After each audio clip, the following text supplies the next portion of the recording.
But in the bullshit department, a businessman can't hold a candle to a clergyman. Because I gotta tell you the truth, folks. I gotta tell you the truth. When it comes to bullshit, big time, major league bullshit, you have to stand in awe of the all-time champion of false promises and exaggerated claims, religion. No contest. No contest. Religion easily has the greatest bullshit story ever told.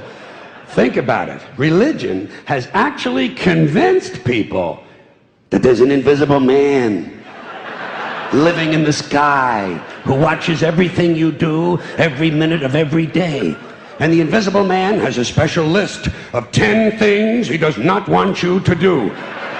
And if you do any of these 10 things, he has a special place full of fire and smoke and burning and torture and anguish where he will send you to live and suffer and burn and choke and scream and cry forever and ever till the end of time. But he loves you.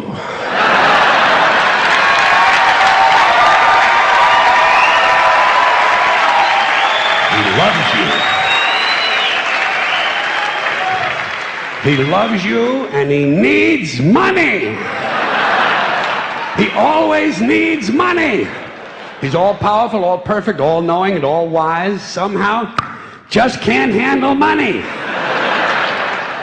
Religion takes in billions of dollars. They pay no taxes, and they always need a little more. Now, you talk about a good bullshit story. Holy shit.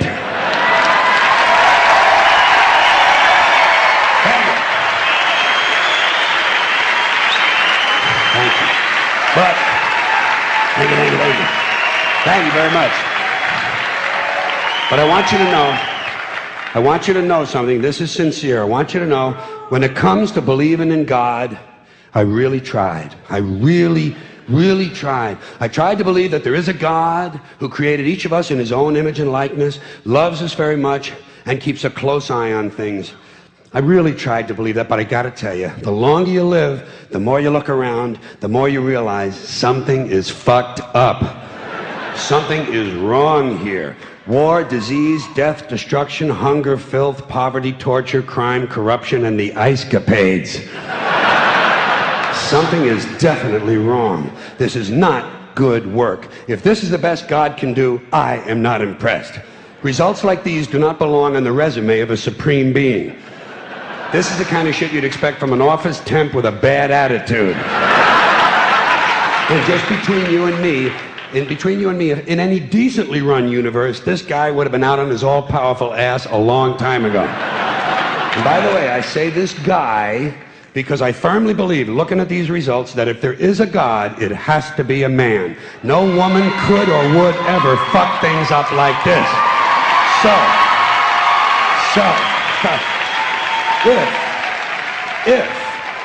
If there is a God, I think most reasonable people might agree that he's at least incompetent and maybe, just maybe, doesn't give a shit. Doesn't give a shit, which I admire in a person and which would explain a lot of these bad results. So rather than be just another mindless religious robot, mindlessly and aimlessly and blindly believing that all of this is in the hands of some spooky, incompetent father figure who doesn't give a shit, I decided to look around for something else to worship, something I could really count on. And immediately, I thought of the sun. Happened like that. Overnight, I became a sun worshiper. Well, not overnight. You can't see the sun at night. But first thing the next morning, I became a sun worshiper. Several reasons. First of all, I can see the sun, okay? Yeah. Unlike some other gods I could mention, I can actually see the sun.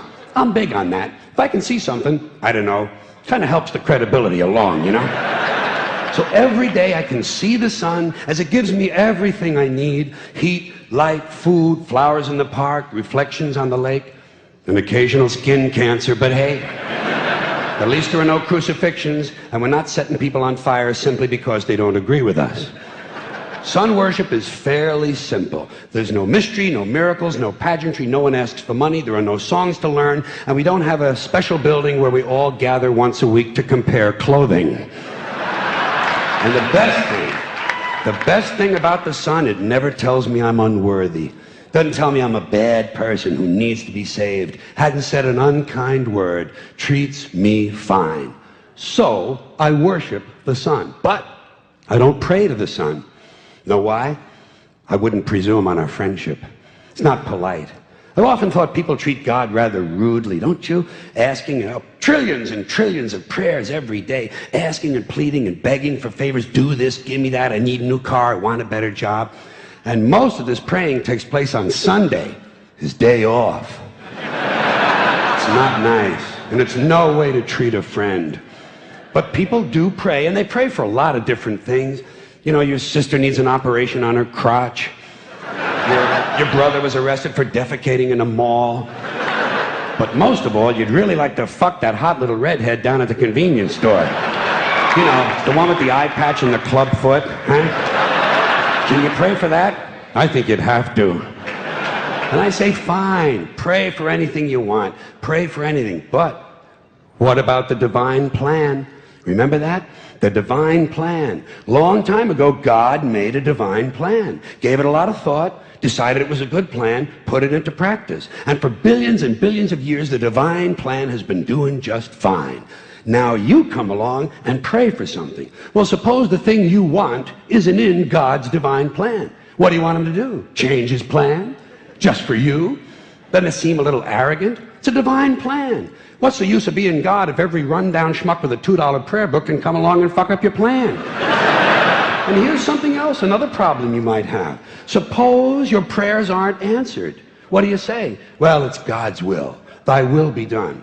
Fine, but if it's God's will and he's going to do what he wants to anyway, why the fuck bother praying in the first place?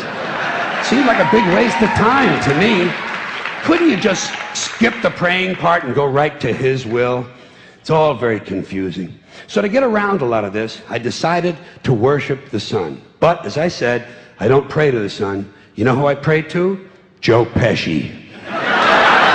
Joe Pesci. Joe Pesci. Two reasons. First of all, I think he's a good actor, okay? To me, that counts. Second, he looks like a guy who can get things done. Joe Pesci doesn't fuck around. Doesn't fuck around.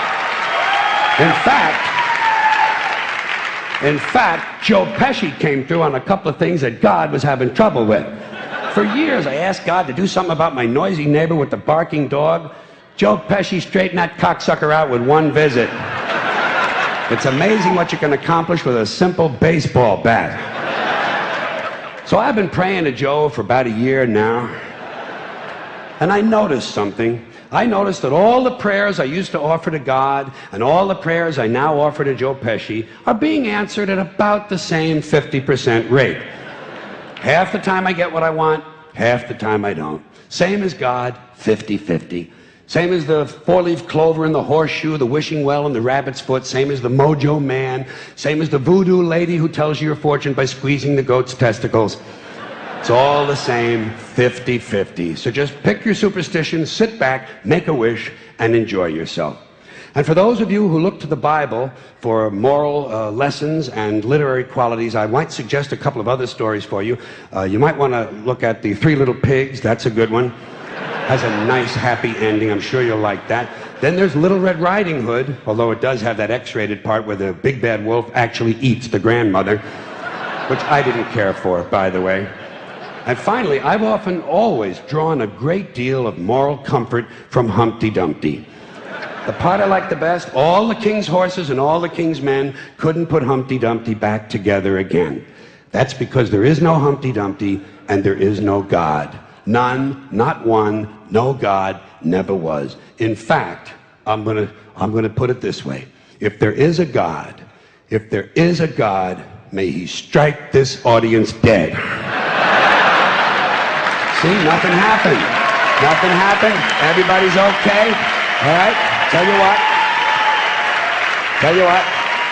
I'll raise the stakes. I'll raise the stakes a little bit. If there is a God, may he strike me dead.